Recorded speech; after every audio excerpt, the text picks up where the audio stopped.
One of the amazing experiences that I've had in our life, I once had the opportunity to go to New Zealand. And one of the greatest, most refreshing experiences of being in New Zealand, listening to the news.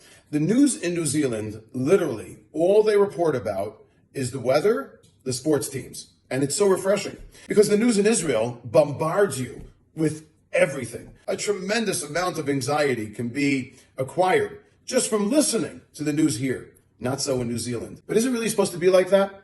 It's interesting because New Zealand actually statistically has more sheep than people. And herein lies the issue.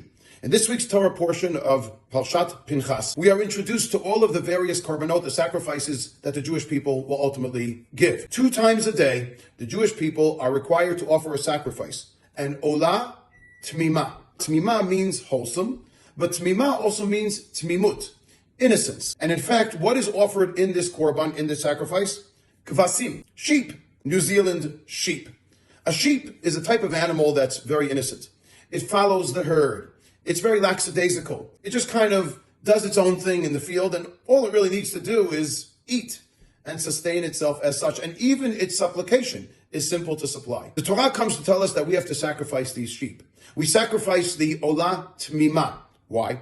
What the Torah is telling us is that our world, our life is not supposed to be tamim. Yes, we're looking for wholesomeness, but not innocence. We are a complex people. Life is supposed to be complex. Life is filled with challenges. And if you're in New Zealand and all you're worrying about are your sheep, weather, and sports, that's a problem.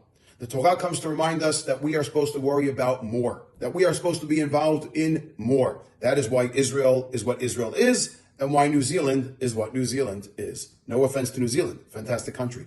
But so is Israel. Because of the purpose that we look to instate, because of the ideology that we look to embrace. That's what gives us happiness, that's what gives us purpose, and that's what breaks the Temimut, this innocence.